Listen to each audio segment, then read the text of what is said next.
नमस्कार, स्वागत है आपका द फोर्थ स्टेट यूट्यूब मंच पर। मेरा नाम है रविंद्र सिंह शोरान। सुप्रीम कोर्ट में एसआईआर से जुड़े एक महत्वपूर्ण मामलों कई जो याचिकाएं डाली हैं उन पर चर्चा हुई। सुप्रीम कोर्ट में आज बहस खत्म हो गई और सुप्रीम कोर्ट ने इस पूरे मामले पर अपना फैसला सुरक्षित रख लिया है, रिजर्व रख लिया है। अब इस पर बहस नहीं होगी। अब जब भी सुप्रीम कोर्ट चाहेगा तो इस पर फैसला आ जाएगा।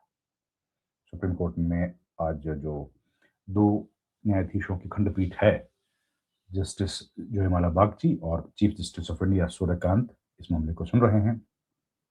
उन्होंने आज कहा कि जो भी बहस थी वो मुकम्मल हो गई है। आप तमाम लोगों का धन्यवाद और अब बहस खत्म हुई। इस पर अब फैसला आना बाकी है। इस दौरान ये भी कह दिया गया चुनाव आयोग को कि आपके पास शक्तियां सीमित हैं। सीमित मतलब शक्तियां जो है वो एब्सोल्यूट नहीं है, किसी के पास भी नहीं है। हर शक्ति जो है वो कानून के दायरे में है और मनमानी आप नहीं कर सकते। ये स्पष्ट तौर पर सुप्रीम कोर्ट ने कहा। सभी पक्षों की दलीलें पूरी हो गई। इसके साथ ही अब चुनाव आयोग की एसआईआर कराने की शक्तियों के दायरे और प्रभाव उसको तय करना है। आप जानते हैं कि ADR, association for democratic reforms, PUCL और इस तरह के कुछ पॉलिटिकल पार्टीज, इन्होंने क्या पावर्स हैं इलेक्शन कमीशन को, उनको चुनौती दी है। ज्ञानेश कुमार के लिए काफी दिक्कत हो सकती है अगर ये फैसला सरकार के खिलाफ आया तो, या माफ कीजिए, सरकार तो इसमें पार्टी नहीं है। अगर फैसला चुनाव आयोग के खिलाफ आया तो खैर। अब बिहार में मतदाता सूचियों के जो विशेष गहन पुनरीक्षण को चुनौती देने वाली याचिकाओं पर सुप्रीम कोर्ट ने अपना फैसला सुरक्षित रख लिया। बिहार वाला मामला चल रहा है, बता दूं। अदालत ने बिहार से जुड़े मुख्य मामले में याचिकाकर्ताओं को जवाबी दलीलों के बाद सुनवाई पूरी की। मामले में सभी पक्षों की दलीलें पूरी हो गई हैं। अदालत का फैसला चुनाव आयोग की शक्तियों के बारे में है, जिन्होंने अब 22 जनवरी को चुनाव आयोग ने रखा था अपना पक्ष। 22 जनवरी को भी रखा था, कुछ दिन पहले भी रखा था।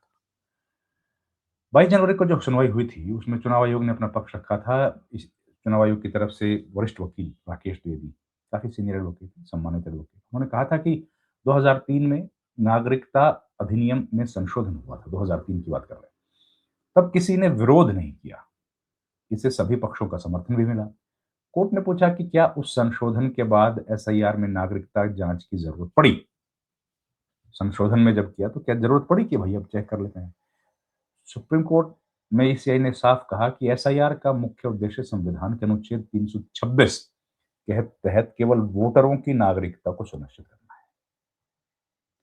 कोर्ट ने यह भी पूछा, भैया माइग्रेशन का मतलब क्या है। ईसीआई ने सवाल पूछा कि एसआईआर के आदेश में माइग्रेशन शब्द का मतलब है, क्या इसका मतलब है कि सिर्फ सीमा पर अवैध घुसपैठ को रोकना है। माइग्रेशन में अंतर राज्यीय और राज्य के भीतर प्रवासन दोनों शामिल हैं। सुप्रीम कोर्ट ने कड़ा सवाल उठाया कि माइग्रेशन का मतलब वैध प्रवासन होता है। वैध प्रवासन, वैध प्रवासन।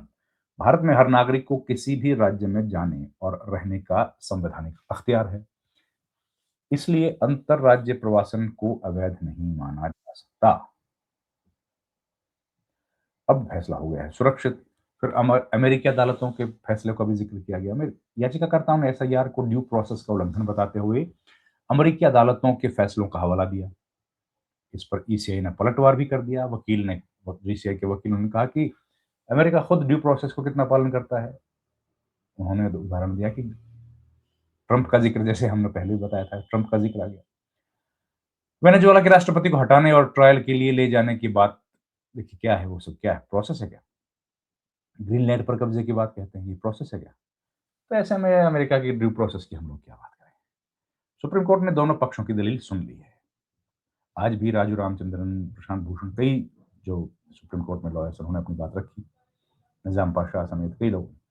फिर ये सुनवाई बिहार में, फिर मैं कह रहा हूँ, बिहार में जो मतदाता सूची की एसआईआर और नागरिकता की जांच के तरीके को लेकर जो है उस पर है, तो काफी महत्वपूर्ण है। इसका असर करोड़ों मतदाताओं पर होना है। तो ये सुनवाई तो खैर कंप्लीट हुई।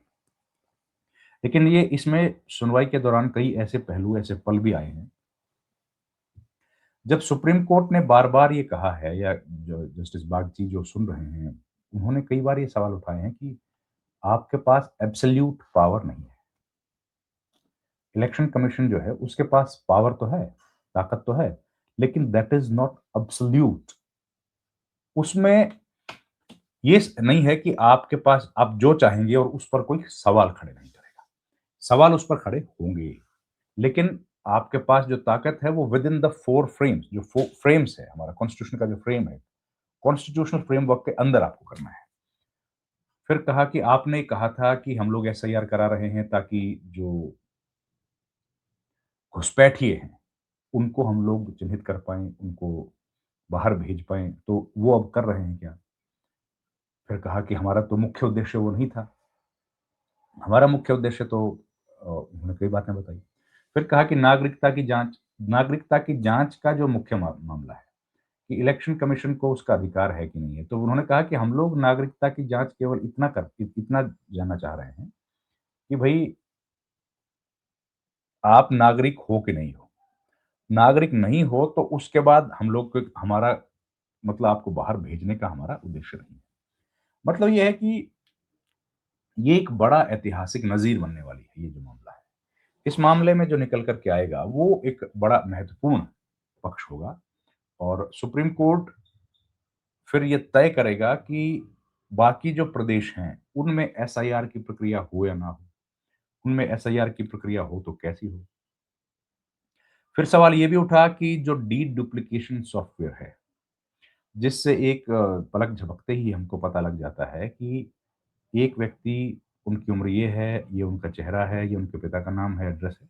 इस व्यक्ति का वोट कहीं और भी है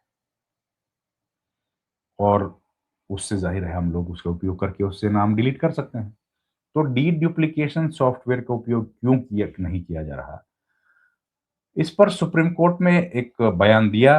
राकेश द्विवेदी ने कहा कि हमने तो 2023 के बाद से उसको बंद कर दिया है, उसको यूज़ करना बंद कर दिया क्योंकि वो खराब क्वालिटी है और वो किसी काम का नहीं है। फिर एक अखबार में खबर छपी कि ये तो झूठ है। सुप्रीम कोर्ट में झूठ बोली गई है क्योंकि वो अभी भी वहाँ पर उपयोग किया जा रहा है और उसका उपयोग किया गया है। फिर झूठ पकड़ी गई। उसके बाद फिर सवाल उठा कि आप लोग जो मशीन रीडेबल फॉर्म है, मशीन रीडेबल फॉर्मेट में आप क्यों नहीं देते हैं मतदाताओं की सूची? इस पर भी गोलमोल जवाब दिया। एक सुप्रीम कोर्ट के एक फैसले का हवाला दे दिया कि सुप्रीम कोर्ट का एक फैसला है कमलनाथ का और उसमें ये लिखा है। उस दूसरे पक्ष का कहना है कि ये तो झूठ है, ऐसा तो लिख नहीं सकता कोर्ट। कोर्ट भला क्यों लिखेगा ऐसा? फिर सुप्रीम कोर्ट ने कहा कि देखिए आप कुछ भी जो भी कर रहे हैं और इतने लाखों करोड़ों लोगों के अधिकार से जुड़ा मामला है, तो ट्रांसपेरेंसी तो सबसे इंपॉर्टेंट है। आप जो भी काम कर रहे हैं, करें। कानून के फ्रेमवर्क में करें। आपको अधिकार है, नहीं है, वो तो हम लोग चेक करेंगे। लेकिन जो आप कर रहे हैं और जिसमें इतने लोगों का असर होने वाला है, तो वो with in the framework of constitution होना चाहिए। फिर सुप्रीम कोर्ट ने एक अन्य मामले में ये भी कहा था कि जो डिस्क्रिपेंसीज़ हैं, लॉजिकल डिस्क्रिपेंसीज़ बंगाल में कहा था कि वहाँ पर उनकी डिटेल्स आप हाइलाइट करो, उनके नाम प्रकाशित कर दो। ये बात अब आज भी कही गई, ये बात कही सुप्रीम कोर्ट में कि भैया जो लॉजिकल डिस्क्रिपेंसीज़ की बात आप कर रहे हैं, वो आप बताओ कहाँ है और क्या इश्यूज़ हैं, वो आप पब्लिश करो। ताकि जिन लोगों को दिक्कतें हैं, जिन लोगों का नाम है, वो लोग इस से मामले से जुड़े अपने काम कर सकें और उनको वो डिस्क्रिपेंसीज़ दूर करने में उनको आसानी हो। ये तमाम बातें कही गई। मतलब ये है कि हर अलग-अलग पहलू पर सुप्रीम कोर्ट में बात हुई है। अब चुनाव आयोग, चुनाव अधिकारी अदालत जो नागरिकता तय करेगा कि नहीं करेगा, ये सब मसले पारदर्शी हो कि ना हो, ये सारे मसले सेटल होंगे। पर वोट देना संवैधानिक अधिकार है, इसे मनमाने ढंग से नहीं छीना जा सकता। एसआईआर प्रक्रिया में पारदर्शिता की कमी है, ये बात बोली प्रशांत भूषण ने। तो प्रशांत भूषण ने कई तरह के प्रश्न खड़े किए जिससे कि सुप्रीम कोर्ट में हम लोगों ने देखा इलेक्शन कमीशन थोड़ा-सा बैक फुट पे आता हुआ दिखाई दिया। खैर, अब देखते हैं इसमें क्या निकलता है, जो भी सामने आएगा वो लेकर आपके सामने हाज़िर होंगे। हम लोग लगातार अपडेट इस पर देते रहे हैं और पिछले 7 महीने से इस पर बहस चल रही है। हम लोगों ने भी कोशिश की है कि जितने संभव हो आपको सब डिटेल्स दें। अब ये मामला सुरक्षित हो गया है, अब तो इस पर फैसला ही आएगा और कोई आर्गुमेंट अब नहीं होगा इस मसले पर। हाँ, जो बाकी जगह पर एसआईआर चल रहा है, उसमें जो ऑपरेशनल इश्यूज़ हैं, उस पर चर्चा, उस पर सुप्रीम कोर्ट में बहस अलग से चलती रहेगी। आपका बहुत-बहुत धन्यवाद दोस्तों। Thank you very much. नमस्कार।